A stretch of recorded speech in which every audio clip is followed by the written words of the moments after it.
Hello everyone, myself Sanket Patil from the Department of Data Science. Today we are covering for loop topic in Python with the one example. So basically, what's the for loop? Why we use the for loop? A for loop in Python is used to repeat a set of instructions multiple times in an easy way.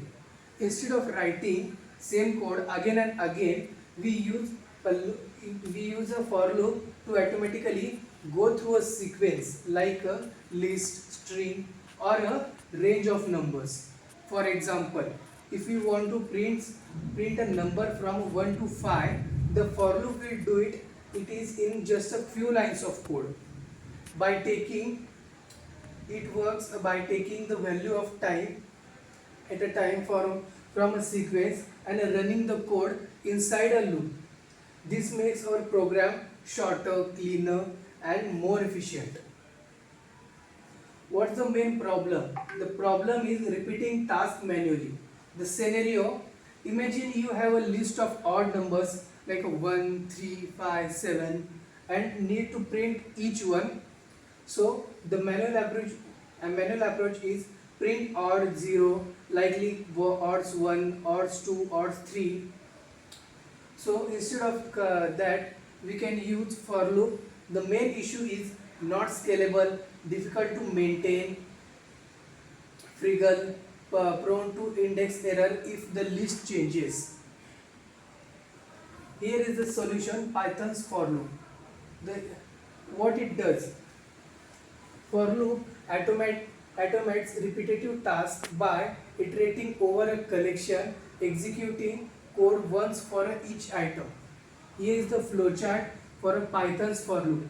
If you were starting the program, start for a variable in sequence.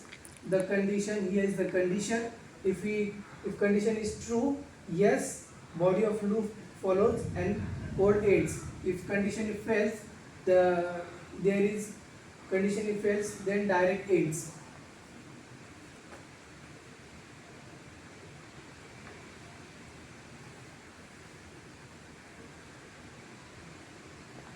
Here is the anatomy for a for loop.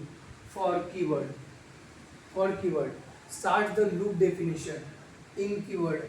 Connects variable to collection. Iterable variable.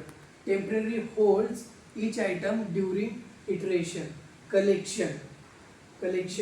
List, tuple, string, or any iterable.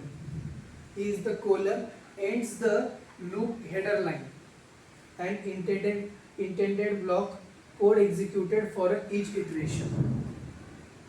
Now the next is common for loop patterns. Here is the three common patterns: iterating list, using range, index based loop, and here is the examples you can prefer. As iterating list, I have an example which fruits, and using range for it's a simple syntax for I in range 5, print f count I. Here is the same as we go index based loop. Here is the world life example for data processing. The scenario: calculate the average grade from a list of student scores. Here is the input grades, like we have 6 grades total. By using condition of for grades in grades, total plus grade. Here is the average, print, and the output is here. Now the takeaways. There are 4 types of takeaways in that: automation power, code readability, efficiency, versatility. In automation power, we are covering eliminates repetitive code and reduces errors. In code reliability, make intent clear and improves maintainability. Versatility works with any iterable collection. And efficiency process large data sets with the minimal code. Thank you.